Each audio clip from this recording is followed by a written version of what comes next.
Não, mas ele falou mais do que isso, né? Ele falou que quando não é possível jogar bem, o que importa é vencer. Eu concordo.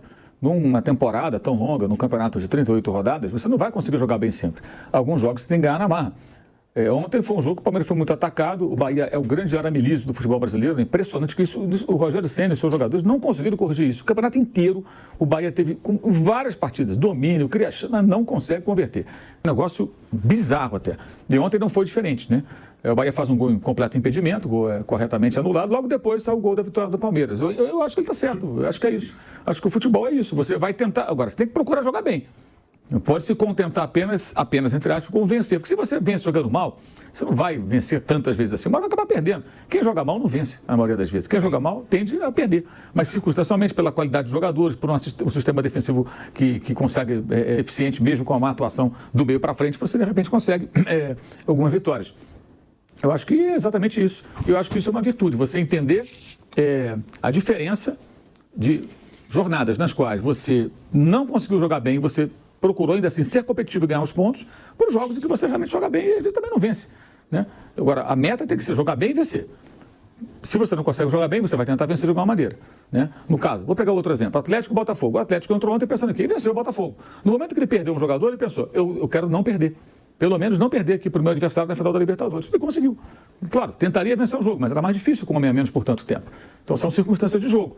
Eu acho que ontem o Palmeiras, sabendo que estava jogando mal contra o adversário que estava sendo muito perigoso, ele conseguiu ser competitivo e vencer. Eu acho que isso é uma virtude.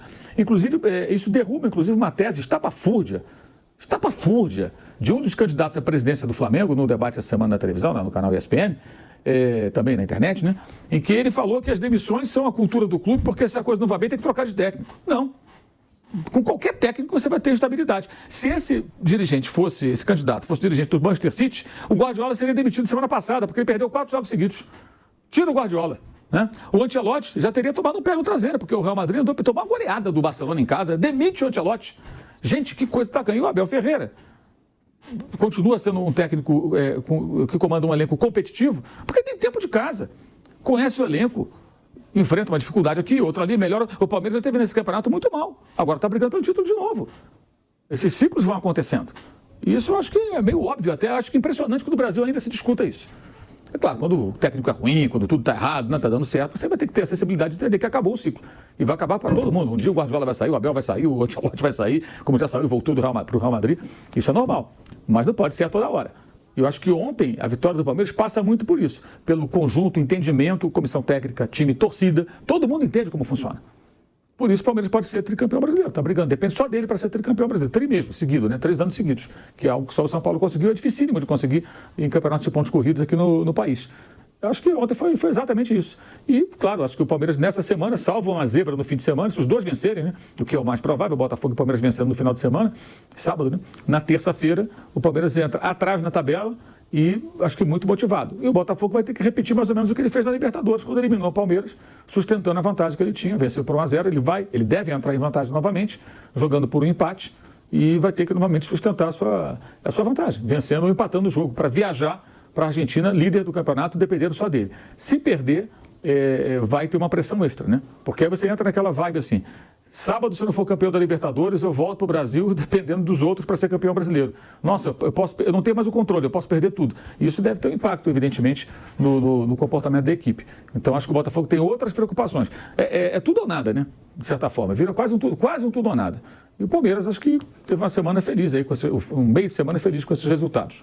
Eu já estou passando a bola aí, porque Palmeiras está vivíssimo nessa disputa pelo Brasileirão, diminuiu essa diferença para o Botafogo ontem, vai e pode, em casa, tentar definir essa parada, ganhar do Botafogo e passar à frente. O futebol, Pascoalzito, esses futebols aí, é confiável. Dá para olhar para o Palmeiras, que provavelmente na próxima terça terá o Estevão, né? Faz uma diferença danada. Uhum. É confiável, mentalmente a gente sabe que é. Na bola ali, é confiável. Dá para o torcedor ficar eufórico e falar, é agora, ninguém tira mais de nós? Não, o torcedor do Palmeiras, se você perguntar, já está se julgando campeão novamente. E você sabe que eu tenho alguns amigos palmeirenses. Da Tupi te falou isso? Opa, aquela turma do amendoim lá, meus amigos da turma do amendoim, todos eles acham que o Palmeiras vai ser campeão. Todos eles. Todos eles. Porque a mão é do Palmeiras. Você sabe jogar baralho? O cara que dá carta é o que tem a mão. Né? Então, acho que a mão é do Palmeiras. Então, eu fico imaginando da seguinte forma. Eu vi um jogo do Palmeiras diferente do que eles jogaram. Eles estão vendo. Para mim, o time do Palmeiras teve enormes dificuldades para jogar contra o Bahia. Primeiro, o gol que o Bahia faz é falha do goleiro do Palmeiras, que é um baita goleiro, mas foi falha dele. Outra coisa, a expectativa do Palmeiras era de ter um jogo vencendo essa partida contra o Bahia, mas com um certo conforto. O goleiro do Palmeiras falhou no gol, mas fez 3 ou 4 defesas importantíssimas ao longo da partida. Esse é um ponto. Vamos reconhecer. O gol do Palmeiras sai das mãos do treinador. Ele muda o lateral esquerdo, porque o Caio Paulista não estava achando fumacinha o Ademir para marcar, tomou um baile do Ademir o jogo inteiro, e aí quando ele troca o lateral esquerdo, troca o centroavante, vem na especialidade do centroavante, o cruzamento, cabeceia, a bola bate na trave dentro do gol, Palmeiras ganha o jogo. Tem dia que é para ganhar e tem dia que é para jogar. Palmeiras ontem ganhou, ponto. Palmeiras tem agora o Atlético Goianiense pela frente. É bom lembrar que o gol foi invalidado aí 2 minutos antes do Palmeiras fazer o segundo gol. Sim. O gol do Bahia foi invalidado. Aí o que acontece? O Palmeiras tem o Atlético Goianiense. O time do Botafogo tem o Vitória para ser o seu adversário no próximo compromisso. O Vitória em ascensão, o Atlético Goianiense já arriou a mochila. Sim. O que significa dizer que o confronto entre os dois, o Botafogo teria a responsabilidade dos dois ganhando. Colocar dessa forma, com os dois ganhando, o time do Botafogo vai ter a responsabilidade de botar o time principal 4 dias antes de decidir a Libertadores da América contra o Palmeiras. O que me incomoda nisso tudo, para voltar aí com vocês e ouvirem vocês sobre o Palmeiras também, é a questão de para quando foi remarcado esse jogo, né, que 4 dias antes de uma final, para mim, prejudica o Botafogo, do que efetivamente nessa sequência de resultados, porque essa sequência de resultados, eu não sei o quanto que ela implica no que seria o Botafogo contra o Palmeiras em qualquer circunstância. Vamos imaginar que tivesse aberto 7 pontos e não caído para 2. Não estou fazendo a conta não, tá? Estou só falando hipoteticamente, antes que vocês digam que eu errei, que é bem provável. Mas, ainda que a diferença fosse maior, eu não acho que o Botafogo iria com o time reserva. O William está falando lá com a senhora.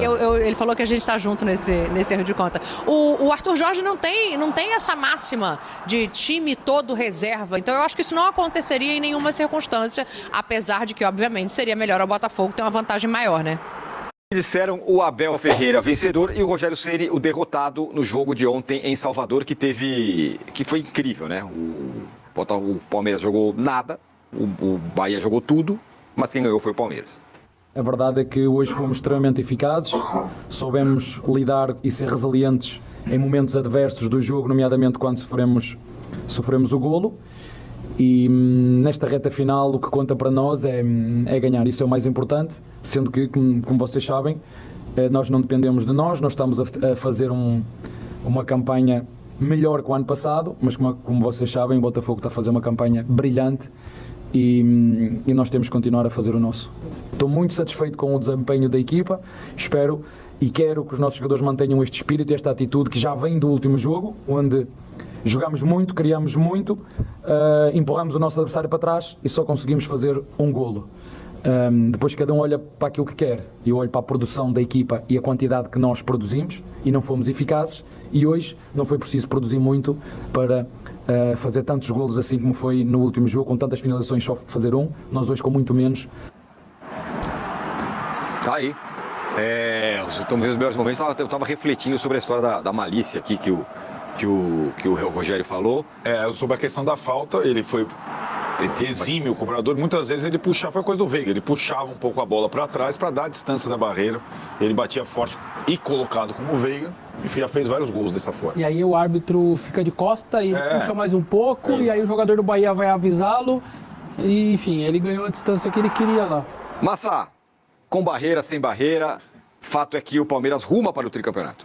Que jogador é o Rafael Veiga, né? Espetacular, né? Mesmo oscilando durante o ano. Aliás, é hora de você subir um pouco no caixote, porque há 3 semanas atrás, há 2, você falou onde foi que perdemos o chão da história, quando a torcida do Palmeiras na internet estava reclamando que o Palmeiras tinha ganhado no Grêmio.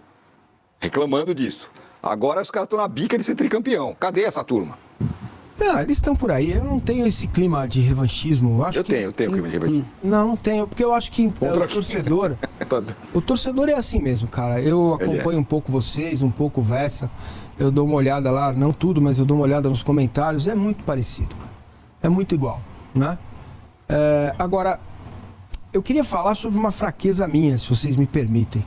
Sempre, pode abrir o coração. Pois é, eu fiz o curso de gestão técnica do futebol, da Universidade do Futebol, lá em 2015. Na primeira turma estava o Cícero, sabe? Eu procurei estudar o jogo, fiz alguns cursos de psicologia no esporte, fisiologia no esporte. Fiz também o curso de técnico da AFA, mas para você tirar a licença, você tem que ir para a Argentina, ficar 2, 3 meses lá.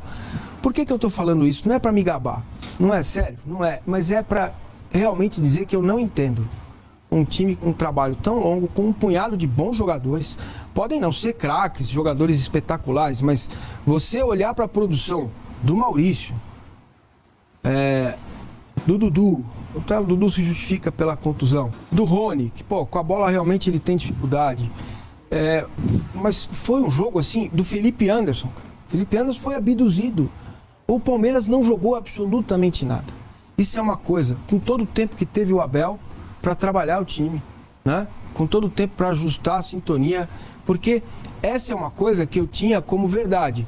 Poxa, se você tem tempo a mais para ajustar o seu time, necessariamente, ele vai. Para mim era uma relação direta. Certo. O tempo de trabalho, mais tempo de trabalho para fazer a coisa funcionar. Eu entendo, muita gente fala assim, o Abel tem um pacto, ele é um bruxo, ele não é.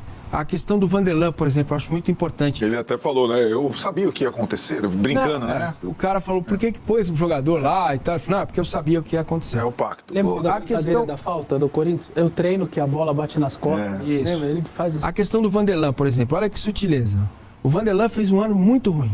E ele é bom jogador. O último jogo, ele tirou o Vanderlan da relação e não falou nada pra ele. Nossa, tá fora do jogo.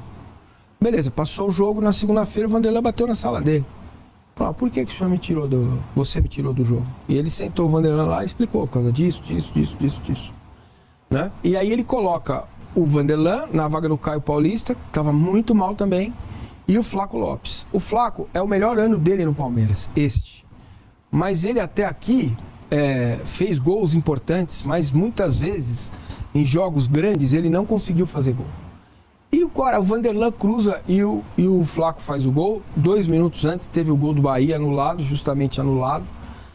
E o Palmeiras consegue virar. Então, esse tipo de explicação eu não consigo dar ao nosso telespectador. Eu não acho um fio para dizer, poxa, o Abel e suas incoerências, né? O Rômulo ficou lá na câmera hiperbárica. E de repente ontem entra o Rômulo. Entra o Rômulo no lugar do Dudu. E entrou bem o menino, entrou bem.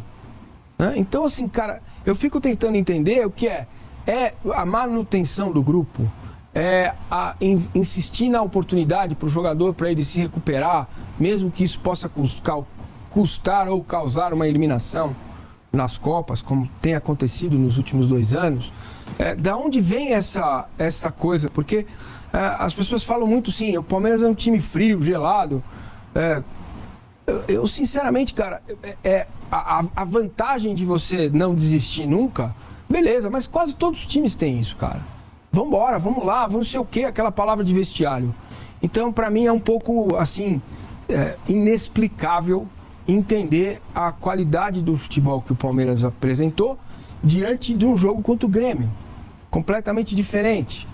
Né? Tudo bem, futebol não é transparência, são adversários diferentes. Tem o fator casa, tem o fator Estevão, que estava em campo.